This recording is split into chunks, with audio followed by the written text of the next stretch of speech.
어버이날이 되어지면 늘 인터넷상에 떠도는 플랜카드 몇 장이 있습니다. 한번 여러분들에게 소개하면요, 이렇습니다. 야 이놈들아, 어버이날인데 뭐 없냐?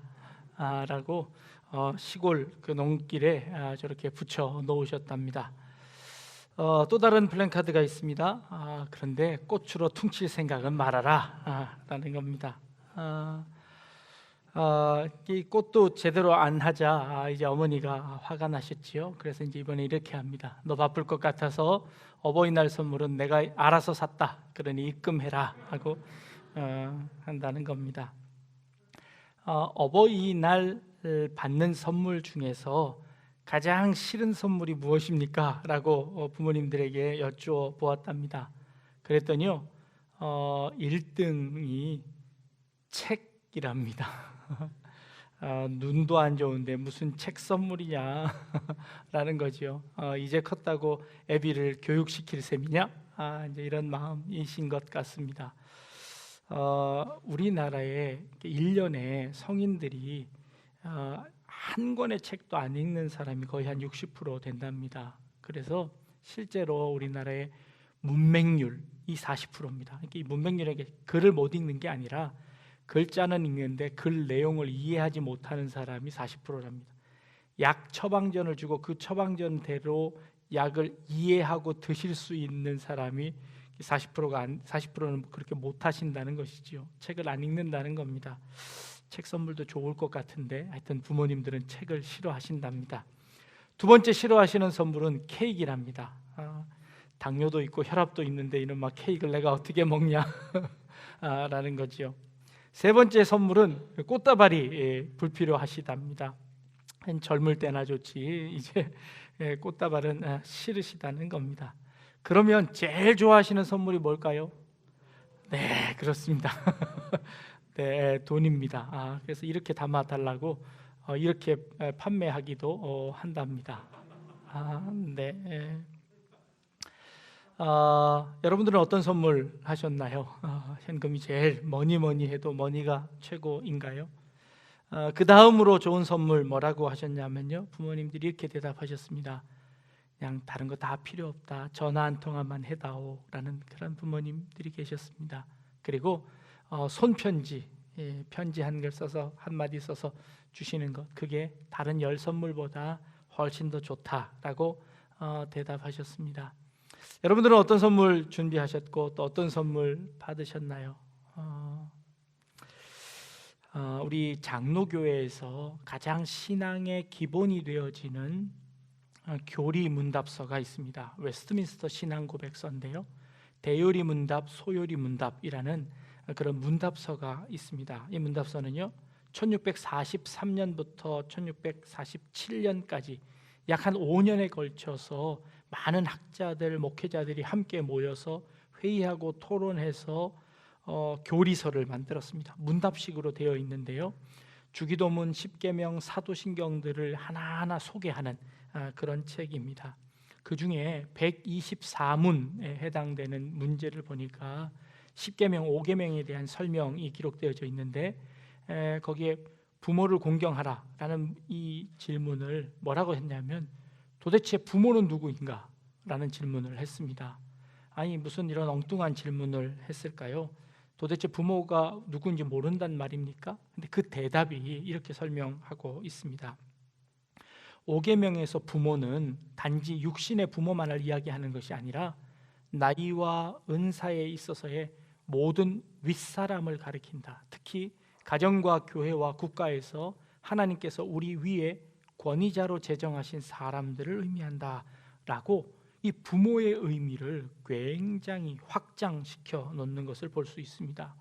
육신의 친아버지, 어머니, 그리고 시부모님, 장인, 장모, 더 넘어가서 친족, 스승, 국가의 지도자, 영적 지도자, 사회 조직의 상관, 혹은 기성세대, 아니면 일반 어르신까지도 이 부모의 이 범위들을 엄청나게 넓게 하는 것을 볼 수 있습니다. 실제로 성경에서도 레위기서에 보면 셋머리 앞에서 일어나고 노인의 얼굴을 공경하라 말씀하셨습니다. 그래서 노인에 대한 공경을 우리에게 명령하고 계시지요. 역사적 통계를 보더라도요, 역사상의 가장 최대의 그 업적을 이룬 사람들의 나이를 보니까 약 35%는 60세부터 70세 노인들이 이루어낸 업적이 온 인류에 도움이 되더라는 겁니다.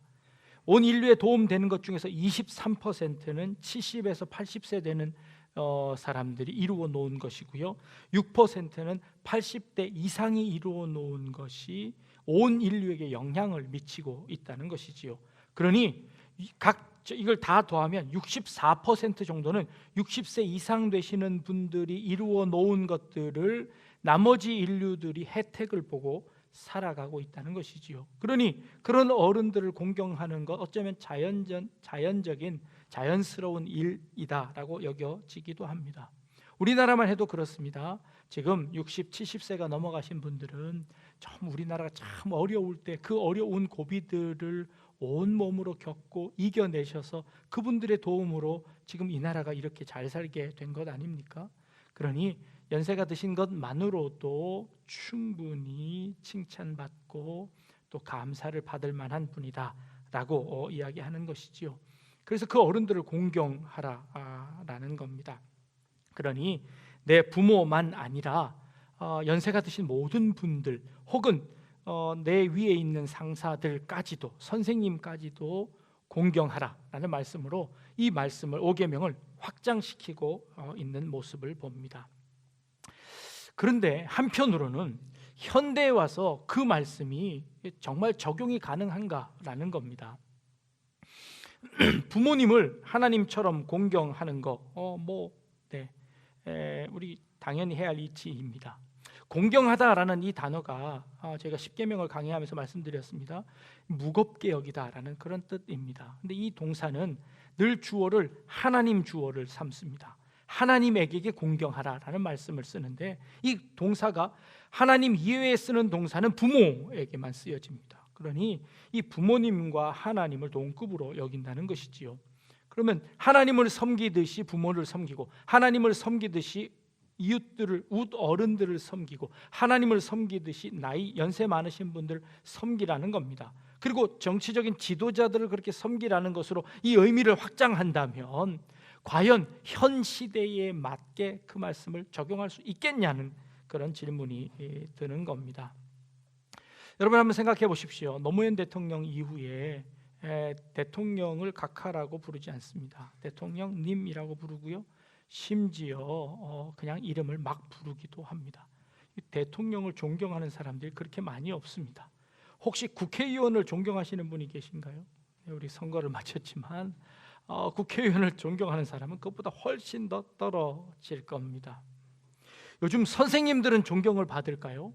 학생들이요, 학교 가서 공부를 안 합니다. 학교 가서 그냥 1교시부터 내리 잔답니다. 그리고는 학교 수업이 다 끝난 다음에 학원 가서 공부한답니다. 학원 선생님이 학교 선생님보다 실력이 월등 뛰어나서 학교에서 배울 것이 없어서 학원에서 다 배운답니다. 그런데 그 학원 선생님은 내가 돈을 내고 배우는 거라 그 학원 선생님을 존경하지 않는다는 겁니다. 선생님의 권위가 다 땅에 떨어져 버리고 말았습니다. 부모님의 권위도, 또 정치적 지도자들의 권위도, 그리고 선생님의 권위조차도 지금은 다 무너져 버린 상태라는 것이지요.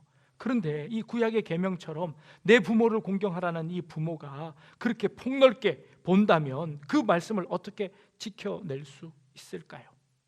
신약 성경에 가보니까 실제로 예수님께서 이렇게 말씀하셨습니다. 마태복음 23장 말씀에 보니까, 마태복음 23장 8절 말씀에, 그러나 너희는 랍비라 칭함을 받지 말라. 너희 선생은 하나요 너희는 다 형제니라 라고 말씀하십니다.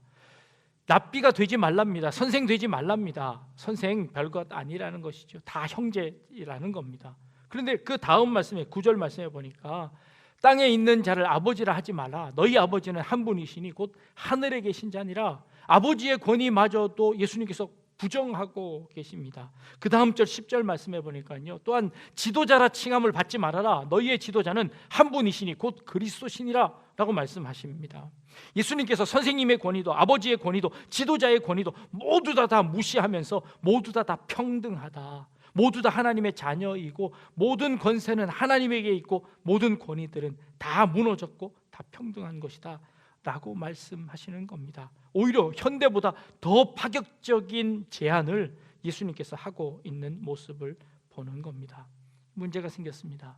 그러면 구약에 있는 말씀과 우리 보는 십계명의 말씀과 신약에 예수님께서 하신 말씀 모두 다 평등하고 하나님 아래서 한 자녀니까 그렇게 되지 말아라 라고 말씀하시는 그 말씀과 어떻게 조화를 이루면 될까요?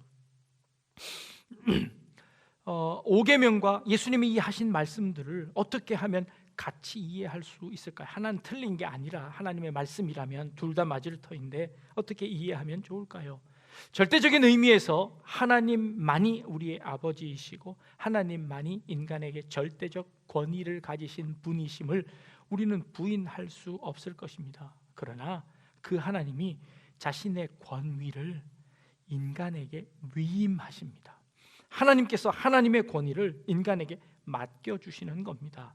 창세기 1장에 가면 하나님께서 온 우주 만물을 창조하신 이후에 아담을 부르십니다. 그리고 아담에게 이렇게 말씀하시죠. 아담아, 내가 지은 이 모든 창조물을 내가 너한테 줄 테니까 너는 이를 정복하고 다스려라 라고 하나님께서 말씀하십니다. 하나님의 권위를 아담에게 위임하셨습니다. 그래서 아담은 그 모든 생물들을, 모든 지구의 것들을 다 다스릴 수 있는 권리를, 권위를 가지게 되었습니다. 내가 권위를 다 가졌으니 이 모든 것이 다 내 거일까요? 그렇지 않습니다. 내가 뭐든지 다 할 수 있지만 그러나 다 하면 안 된다는 것이죠. 왜 다 하면 안 되나요? 내게 권위를 주신 분은 하나님이시니까 내가 하는 것은 하나님께 위임받은 권한으로 하나님의 뜻을 헤아려서 하나님의 뜻대로 이 세상을 다스려야 하는 권한이 내게 있는 것이죠. 하나님께서 그 권한을 다 맡기셨다고 내가 마음대로 할 수 있는 것이 아니라는 겁니다. 그것은 하나님께서 내게 주신 권한이라는 것이지요. 이게 인간과 만물 사이의 관계이지요. 하나님은 그 관계를 통하여서 인간과 피조물과 그 조물주와 피조물과의 관계를 만들어내셨습니다. 너희들도 피조물에 속한다. 네가 그것을 다 다스리는 것처럼 하나님도 너희를 다스릴 것이다 라고 말씀하시는 겁니다. 인간과 인간 사이에는요, 부모님을 허락하시면서 하나님께서 부모님에게 하나님의 권위를 부모님에게 허락하시는 겁니다. 그래서 그 부모님이 마치 하나님처럼 자녀들을 다스립니다. 자녀들을 훈계합니다. 자녀들을 가르칩니다. 이 부모의 모습을 통하여서 우리는 하나님의 모습을 배우는 겁니다. 부모로서 자녀를 양육하면서 하나님께서 우리를 어떻게 양육하시는지를 배우는 겁니다. 부모와 자녀의 관계를 통해서 하나님께서 위임하신 그 권위를 통하여 하나님의 권위를 생각하게 되고 하나님과의 관계를 형성하고 하나님의 관계를 쌓아가는 것, 이것이야말로 하나님께서 우리에게 부모님을 주신 이유가 되는 겁니다. 기독교에서는 하나님을 아버지라고 부릅니다. 어떤 종교에서 자신이 믿는 신을 아버지라고 부르는 종교가 어디 있습니까? 기독교에서는 하나님을 아버지라고 부릅니다. 예수님께서 주기도문을 가르쳐 주면서 하늘에 계신 우리 아버지여 라고 기도하라고 말씀하십니다. 하나님이 우리 아버지시라고 가르쳐 주시고 기도하라고 그렇게 말씀해 주시는 것이지요. 하나님이 우리의 진짜 아버지십니다. 그러나 하나님이 그 아버지 되심을, 그 아버지의 권위를 우리 부모에게 허락하셔서 그 부모님을 잘 공경함으로 하나님을 잘 공경하는 그런 사람들로 교육시키고 만들어내시려고 하나님께서 그렇게 하셨다는 것이지요. 유교에서도 효 사상이 아주 대단하지요. 기독교인들에게 처음에 우리 기독교가 한국에 들어왔을 때 유교를 믿던 사람들이 우리 기독교는 효를 모르는 종교다라고 이야기했었습니다. 유교의 효를 한번 살펴보면요, 효경이라는 것이 있습니다. 효경이라는 책에 공자가 증자에게 말하기를 효의 시작이 무엇인지를 아느냐 물어봅니다. 효의 시작이 무엇일까요? 신체 발부 수지 부모라 라는 게 이게 효의 시작입니다. 신체의 모든 부분은 부모님으로부터 나온 것이니 그것을 소중히 여기는 것이 효의 첫 번째니라 라는 말씀입니다. 맞죠? 부모님이 주셨으니 우리 몸이 상하면 부모님이 얼마나 걱정하실까요? 그러니 우리 몸을 소중하게 다루는 거, 이거 효의 가장 첫 번째입니다. 그런데 그 효경편에 효의 맨 마지막을 설명하고 있습니다. 효의 맨 마지막은 무엇이냐면 입신양명입니다. 네가 열심히 일하고 열심히 공부해서 네 이름을 널리 세상에 알리게 되는 것, 이게 가장 큰 효다, 효의 맨 마지막이다 라는 것이지요. 그도 그럴듯합니다. 그렇지요. 자녀가 잘 되는 것 보면 부모는 너무 흐뭇하지요. 무엇보다 부모가 잘 돼서 유명해지는 것, 이게 부모에게 가장 큰 효도이기도 합니다. 그런데요, 이게 우리 인간 마음속에 욕심이 되어버려서 이게 어떤 식으로 등장하냐면 이기주의로 등장하고 말았습니다. 나만 잘 되면 그거 부모한테 효도하는 거야. 야, 너만 잘 되면 돼. 나는 괜찮아. 부모들은 집 팔고 소 팔고 다 해서 교육시켜서 아들 잘 되게 다 했습니다. 아들 잘 되게 해놨더니 그 아들 지 잘난 줄 알고 지 혼자 잘난 줄 알고 세상 나가 살지요. 부모 나 몰라라 하는 세상이 되어 버렸습니다. 이게 결국 유교 사상이 가르치는 효였습니다. 부모에게 효를 행한다고 하지만 결국에 이기적인 자기 욕심만을 채우는 그런 효가 되었습니다. 그래서 부모로부터 효를 행한다는 것, 오히려 그 부모에게 불효를 행하는 것으로 치우쳐져 버리는 그런 현상을 보는 겁니다. 그런데요, 우리 기독교에서는 그 권위가 부모로부터 온 것이 아니라 하나님으로부터 왔다라고 이야기하는 겁니다. 하나님의 그 권위가 부모에게 임했으니 우리는 부모가 나에게 무엇을 해 주었건 그렇지 않건 그것과 상관없이 부모는 권위를 가지는 겁니다. 누구처럼요? 하나님처럼 권위를 가지는 겁니다. 그리고 하나님도요, 그 부모님도요, 이 권위가 나에게로부터 온 것이 아니라 하나님에게로부터 왔으니 하나님의 방법대로 내가 자녀를 양육해야 할 것이다 라고 서로 배우는 것이지요. 그래서 이 기독교의 이 효에 관한 사상들은요, 모두 다 하나님으로부터 온 권위를 설명하고 있는 겁니다. 민주주의라는 것이 무엇입니까? 모든 사람들이 다 평등하다는 것이지요. 민주주의에서 과연 모든 사람들이 다 평등할까요? 그렇지 않습니다. 이 평등하면요, 모든 사람이 다 평등하면 일을 할 수가 없습니다. 그래서 이 평등한 이 세상에서 일부러 권위를 주어집니다. 무엇을 통해서요? 선거를 통해서 권위를 주어집니다. 선거를 통해서 그 사람에게 권위를 주는 겁니다. 선거에서 많은 득표를 얻은 사람은 그 백성들의 권위를 위임받아서 정치를 합니다. 그의 권위가 국민으로부터 왔다고 이야기하는 것이지요. 그런데 그것도요, 폐단이 있습니다. 60%를 얻고 40%를 얻으면요, 이 40% 되는 사람은 그 권위에 승복하지 않더라는 겁니다. 그래서 나는 너 안 찍었으니 난 네 말 안 들어 하고 그 권위에 복종하지 않게 되더라는 겁니다. 그래서 이 유교나 이 선거나 민주주의나 이 세상에 있는 모든 그 제도들 가운데서는 그들이 가진 권위에 대한 근거가 불확실해지는 겁니다. 그래서 그 불확실한 그 근거에 매달리다 보니 여러 가지 폐단들이 나타나는 것이지요. 그런데 이 기독교에서는요, 그 모든 권위가 하나님에게서부터 나오는 것이다 라고 믿는 것입니다.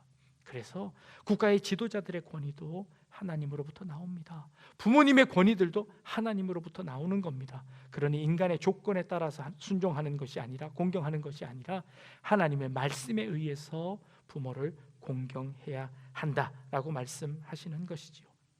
에베소서 6장 1절에서 3절 말씀 보니까요, 자녀들아 주 안에서 너희 부모에게 순종하라, 이것이 옳으니라 라고 말씀하십니다. 부모에게 순종하고 부모를 공경해야 합니다. 그런데 어디 안에서 하라고요? 주 안에서 하는 겁니다. 그 권위가 하나님으로부터 내려온 것이기에 하나님을 공경하듯이 내 부모를 공경하라 라고 말씀하시는 것이죠. 내 아버지와 어머니를 공경하라, 이것이 약속 있는 첫 계명이니라 라고 말씀하십니다. 약속이 있는 첫 계명이랍니다. 그 약속이 무엇일까요? 십계명을 살펴보았습니다. 모든 십계명은요, 뭐뭐 하라, 뭐뭐 하지 마라라는 것이었습니다. 그런데 제5계명은요, 내 부모를 공경하라라고 말씀하시면서 조건을 답니다. 내 부모를 공경하라, 그리하면 뭐냐면 내가 잘되고 땅에서 장수하리라라는 축복을 약속하는 겁니다. 10가지 계명 중에서 이런 축복과 하나님의 약속을 보증하는, 이것을 조건으로 내걸고 있는 계명은 바로 부모를 공경하라는 이 계명밖에는 없습니다. 이 하나님의 계명 10가지 계명 중에서 내 부모를 잘 공경하면 잘 되게 할 것이고 장수하게 할 것이다 라고 하나님이 약속하시는 것이지요. 잘 되는 게 뭘까? 라는 것은 또 다른 논의가 필요하기는 할 겁니다. 그러나 잘 되는 것 좋은 것 아닙니까? 그리고 장수한다는 것, 그거 축복 아니겠습니까? 그러니 그 축복을 누릴 수 있게 된다라고 말씀하시는 것이지요. 그런데 오늘 우리가 읽은 본문에 보니까요, 이 모세가 이스라엘 백성들을 가나안 땅 앞에 두고 그리고 십계명을 다 설명한 이후에 하나님께서 이 모세를 통하여서 그 백성들을 모아놓고 하나님의 음성이 막 들리는데 이 백성들이 이 모세에게 하소연을 합니다. 모세님, 제발 하나님이 우리에게 직접 말씀하시지 못하도록 좀 해주십시오. 하나님은 모세에게 말씀하시고 우리는 모세 당신의 말을 듣겠습니다 라고 이야기하자 하나님께서 그 말을 기쁘게 들으시고, 오냐, 내가 너에게 직접 얘기하지 않고 모세를 통하여서 얘기하마 라고 약속하셨습니다. 그리고 나서 바로 이 말씀을 하시는 겁니다. 너희가 모세의 말을 잘 듣고 하나님의 말씀을 잘 들으면 너희가 그 들어가는 가나안 땅에서 잘 되고 장수할 것이다 라고 하나님이 약속해 주시는 겁니다. 근데 이 약속의 말씀이 이 부모를 공경하라는 이 말씀과 똑같은 축복을 약속하고 있다는 겁니다. 그렇다면 이 조건적으로 주어진 이 하나님의 축복과 하나님의 약속, 이 똑같은 것이 무엇을 의미하느냐? 바로 부모를 공경하는 것을 의미한다는 것이죠. 그 부모는 이 확장되어진 의미로서의 구원의 의미로서 하나님을 비롯한 부모, 그리고 스승, 그리고 선생님, 그리고 그것에 있는 모든 지도자들을 포함한 모든 윗어른들을 잘 공경하여서 하나님의 권위를 위임받은 사람들로서 하나님의 권위로서 잘 다스리고 그리고 그 권위, 하나님의 권위에 복종하는 그런 사회가 되어진다면 그 사회 안에서는 하나님께서 잘되게 축복하시고 그리고 장수의 축복을 너희들에게 베풀 것이다 라고 약속하시는 거라는 겁니다. 그래서 이 가나안 땅에 들어가기 전에 너희가 그 하나님의 권위에 온전히 순종하고 복종하고 잘 공경해라 라고 말씀하시는 것이지요. 십계명의 계명들을 예수님께서는 2가지로 요약하셨지요. 하나님을 사랑하고 내 이웃을 사랑하라라는 것입니다. 내 부모를 공경하는 것, 그것이 곧 하나님을 공경하는 것이다. 내 스승을 공경하는 것, 그것 곧 하나님을 공경하는 것이다. 네가 하나님을 공경하느냐? 그렇다면 내 부모를 공경하거라. 네가 정말 하나님을 섬기고 싶거든 내 주변에 있는 웃 어른들을 잘 섬겨라. 그러면 그것이 하나님을 섬기는 것이다. 이것이 하나님을 사랑하고 이웃을 사랑하는 것을 이루는 것입니다. 이것이 약속 있는 첫 계명입니다. 아니, 이것이 온 율법을 요약하는 하나의 율법입니다. 가나안 땅에 들어가거든 하나님의 권위를 인정하거라. 하나님의 권위는 부모를 통해서 나타나고 스승을 통해서 나타나고 어른들을 통해서 나타날 것이다. 그러니 그 아름다운 전통이 있는 그런 나라를 만들거라. 그러면 하나님께서 너에게 축복하고 그 땅에서 너희가 장수할 수 있도록 될 것이다 라고 하나님이 약속해 주셨습니다. 오늘 어버이 주일을 맞이하며 우리 어르신들에게 우리 사남전도에서 귀한 선물을 마련해서 한 번씩 다 이제 나누어 드립니다. 사남전도에서도 그러시더라고요. 우리도 60 넘었는데 이거 해야 되냐고 그러시는데 네, 이제는 70, 80 이게 청년 아니십니까? 청년이니까 어른들을 공경하는 겁니다. 나의 인생의 선배들에게 그리고 지금의 이 땅을 만들어 놓으신 많은 어른들에게 우리가 공경의 표현을 하는 것이지요. 그것이 곧 하나님을 잘 섬기는 것이다 라고 우리에게 약속해 주셨습니다. 이렇게 하나님의 뜻을 잘 준행하는 자들에게 어른들을 공경하는 그 모든 자들에게 하나님께서 축복하시겠다고 약속하셨습니다. 그 축복에 이 땅에서 잘 되고 장수하는 축복이 여기 모여있는 우리 모든 성도님들에게 온전히 임하게 되어지실 줄을 주님의 이름으로 축복합니다. 기도하겠습니다. 하나님, 하나님께서 이 땅 가운데 하나님의 권위를 나누어 주셨습니다. 하나님이 주신 그 권위들을 저희들이 잘 살피게 하시고 그 권위에 온전히 복종하고 온전히 공경하는 저희들의 삶이 되어서 하나님을 온전히 섬기는 저희들의 삶이 될 수 있도록 인도하여 주옵소서. 그래서 하나님이 약속하신 그 잘되고 장수하는 축복이 우리 가운데 넘쳐나게 하여 주옵소서. 감사드리며 예수님의 이름으로 기도합니다. 아멘.